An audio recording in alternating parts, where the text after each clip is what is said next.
सबसे तेज। हमारे चैनल को देखने के लिए लाइक करें, शेयर करें और सब्सक्राइब करें। भिवंडी शहर महानगर पालिका के अंजुर फाटक मुख्य कार्यालय गाला नंबर 117-119 दूसरा माला हरिधारा शॉपिंग कॉम्प्लेक्स अंजुर फाटक पे है, जो इसकी शाखाएं भी बहुत सारी जगह है, जैसे कोन गांव है, भिवंडी शहर में है, बाप गांव देवरू में है और भी बहुत जगह पे है। हम आपको बता दें कि श्री सखी महिला नागरी सहकारी पंथ संस्था मर्यादित द्वारा स्नेह सम्मेलन का कार्यक्रम हुआ था, जहां पे माननीय श्री प्रकाश पाटिल साहब के शुभ हाथों से उद्घाटन हुआ। और हम आपको बता दें कि श्री सखी महिला नागरी सहकारी पंथ संस्था का संस्थापक श्री विश्वास थले साहब हैं और अध्यक्ष रंजना मुकादम मैडम है, उपाध्यक्ष कविता भगत मैडम है और सौभाग्यवती वैजयंती थले, श्रीमती उजाला महात्रे, श्रीमती वैशाली गायकवाड़, श्रीमती प्रीति माली, श्रीमती आशा भगत, श्रीमती सुचित्रा महात्रे, श्रीमती गुलाब बजागे, श्रीमती रंजना काबूकर, श्रीमती ललिता जोशी तग संचालक और कार्यकारी संचालिका हैं शोभा पाटिल, स्नेहा मड़वी मैडम, कल्पना मैडम और श्रीमती मनीषा कुमार और व्यवस्थापक श्री नितेश महात्रे, जिनके नेतृत्व में ये सब कार्यक्रम पार पड़ा। तो चलिए हम दिखाते हैं वहाँ का कुछ दृश्य।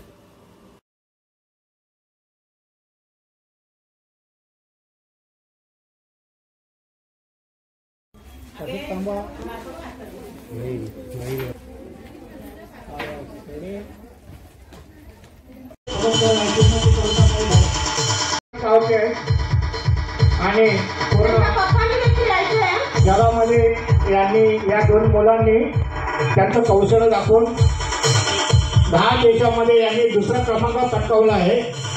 आज श्री सखीतर्फे त्यांचं हार्दिक स्वागत करण्यात येत आहे। तसेच त्यांचे वडील रमेश पाटील चक्रधर साहेबांनी मोहन गायकवाड साहेब सत्कार करते। याची खरंच आम्हाला खूप अभिमान वाटतो आणि त्याचं पूर्ण श्रेय श्री सन्माननीय थले साहेबांना जातं।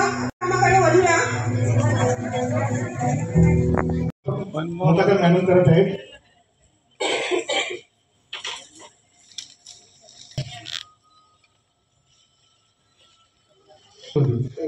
खरं म्हणजे सखीचा जन्म झाला तेव्हाही मी उपस्थित होतो आणि सखी 18 वर्षाची हो तिथपर्यंत दुसऱ्याच्या दुःखात सखी होईल, त्याच्या संकटामध्ये आणि त्याला उभारी देण्यासाठी सखीला सखी 18 वर्षाची झाली आणि विश्वासजी थले साहेब आपल्या बरोबर एक वडीलधाऱ्यासारखा आधारस्तंभासारखा उभा राहिलेला आहे।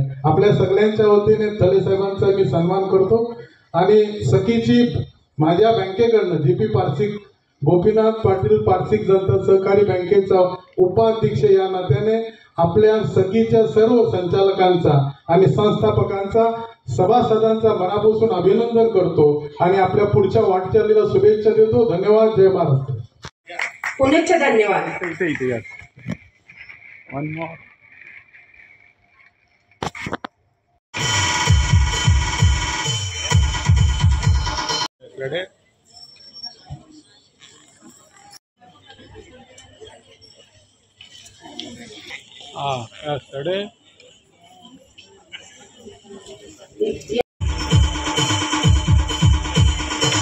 जय भगत पाटील साहेब करतील। सत्यम हिरामन निसाळकर 210 रुपये यांचा सत्कार संस्थेचा।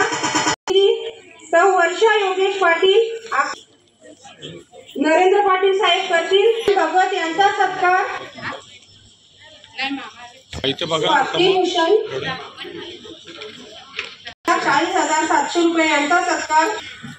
इथे बघा समोर भिवंडी शहर गिरीश विद्यार्थी, भिवंडी शहर शाखा गुरुनाथ बालू गुरव 4 लाख। इथे बघा यांचा सत्कार शोभा पाटील। आवडतं संकलन लवकर लवकर यायचे उशीर होते कार्यक्रमाला. मॅडम इथे बघा. स्नेहा मडी मॅडम करतील. इथे बघा. ताई आमच्या चालता पण येत नाही पण इथे दुरू दुरू नाचल्या. इथे 2007 साली 500 महिलांना घेऊन आम्ही ही पतसंस्था स्थापन केली. आजच्या या 2024ला आमच्याकडे आमच्या या पतसंस्थेमध्ये 5058 सभासद सख्या झालेल्या आहेत.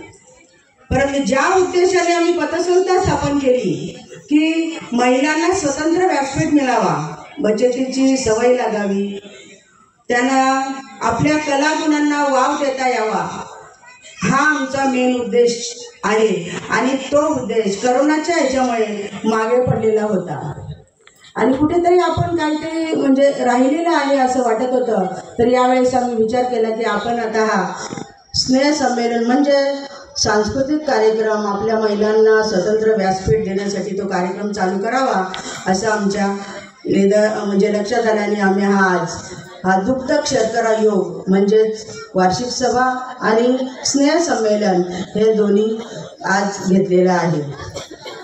आपल्या स्त्रीसखी महिला पतसंस्थेच्या 4 शाखा आहेत. 4 शाखा मुख्य अंजीर फाटा, कोण, बापगाव आणि भिवंडी या 3 ठिकाणी आणि 4 अशा शाखा आहेत.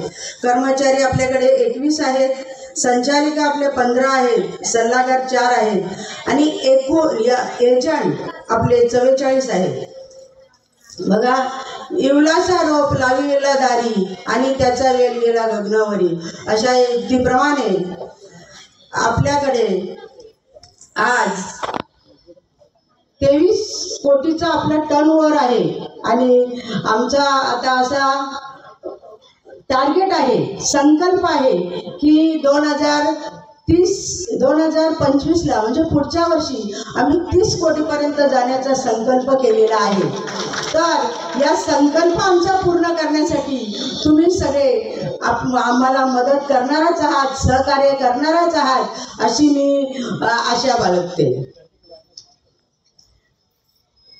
बघा, महिला ही म्हणजे घराचा एक आता कणा आहे, कुटुंबाचा कणा आहे आणि आता 2 दिवसामध्ये नवरात्री उत्सव येते. स्त्री शक्तीची ही जी सगळ्या देवींची रूपं आहेत ही सगळे आपण आता या 9 दिवसामध्ये बघणार आहोत. स्त्री कुठेही कमी नाही, सगळीकडे पुढे आहे आणि अशी स्त्री बचत तर करतेच. हे आपल्याला आमच्या कार्यक्रमात आमच्या या एकंदरीत वेल हा पुढे गगनाला भिडलेला आहे त्याच्यावरून लक्षात येतं. जरी समजा पुरुष घरात पैसे आणत असेल परंतु त्या पैशाची विल्हेवाट कशी लावायची हे आपल्या सगळीकडेच असते आणि ती त्या मनाने आपल्या सगळं मुलाबाळांचा सांभाळ करून खर्च करून सगळं करून 4 पैसे बाजूला ठेवून आणि ते आपल्या पतसंस्थेमध्ये जमा करते. तर अशी स्त्री खूप कर्तृत्ववान आहे, सगळीकडे क्षेत्रामध्ये पुढे गेलेली आहे. असं नाही की कोणत्या क्षेत्रामध्ये आपली स्त्री मागे आहे अशी नाही. बघा, पूर्वीच्या काळी बऱ्याच वर्षापूर्वी स्त्रीला कुठे जाण्याचं स्वातंत्र्य नव्हतं, काही करायचं स्वातंत्र्य नव्हतं. परंतु आपल्या पूर्वीच्या स्त्रियांनी म्हणजे आपल्या सावित्रीबाई फुले आहेत, अनुताई वाघ आहेत, ताराबाई मोडक आहेत, म्हणजे अशा कितीतरी स्त्रिया महाराष्ट्रामध्ये अशा चांगल्या स्त्रियांच्या संतांची भूमी आहे आणि या संतांच्या भूमीमध्ये चांगल्या कर्तृत्ववान स्त्रियांच्या महाराष्ट्रामध्ये आपला जन्म झालेला आहे. आणि अशा या महिलांसाठी नंतर ही पतसंस्था माझ्या बंधूंनी स्थापन केली आणि ती खरोखरच म्हणजे यशो शिखरावर गेलेली आहे असं मला वाटते.